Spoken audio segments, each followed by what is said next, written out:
Sometimes to find what you're looking for out here in the forest, you gotta turn off the lights. When the lights first go out, your eyes are met with complete blackness. But as they adjust to the dark, you can eventually make out the path ahead. I'm used to walking out here in the forest alone, but walking without a light is a whole different story. It's not pitch black, but it's just barely bright enough to make out shapes and figures. But it's too dark to make out what they are, so it's like right there in the uncanny valley. And it doesn't really help that there are light colour signboards that appear to be floating.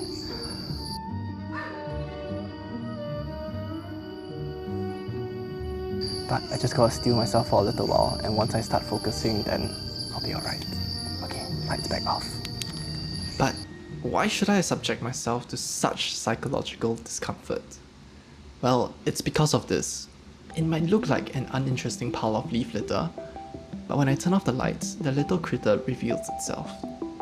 This is the larva of a firefly, and it's just one of the many examples of bioluminescence in this forest.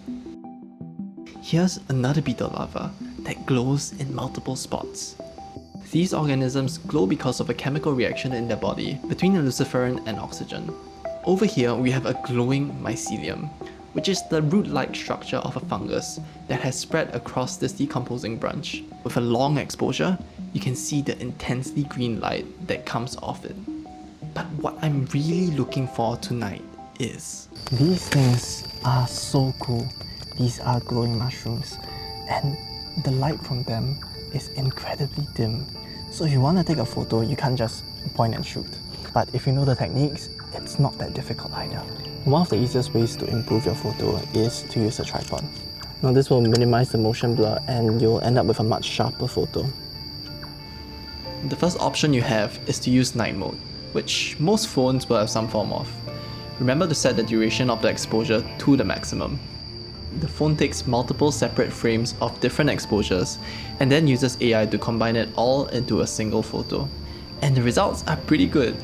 It's definitely more than what your eyes can see, but I found the next method to be a lot more reliable. Now the other way is to use the Pro mode on the camera app. In this mode, the phone functions more like a traditional camera, allowing you to set the shutter speed and ISO. I'll set the shutter speed to be as long as possible and set the ISO to be as low as possible, but you might have to play around with the ISO setting a little bit to ensure the photo is appropriately bright. Now even when you're using a tripod, you want to do your best not to shake the camera when you're pressing the shutter button. So to circumvent that, you can either set a timer on your camera, like a 2-second timer.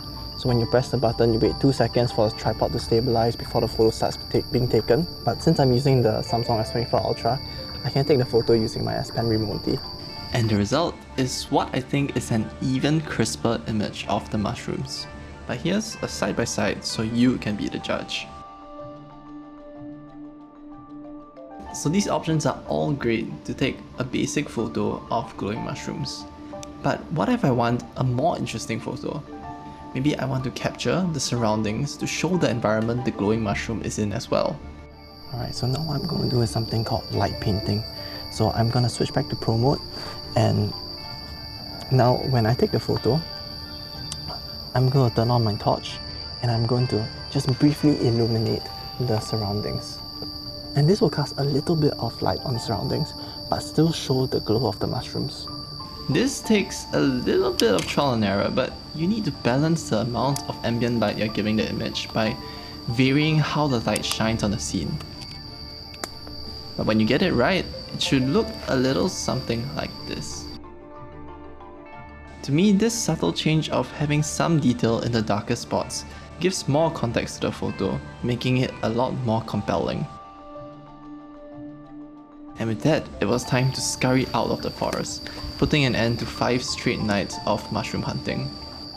My parents often chide me for staying up late all the time, but I'd say between the stars and the cool nocturnal animals and the glowy bioluminescent organisms that light up the night, nighttime is, without question, the most beautiful time of the day. Besides, the queues are shorter too.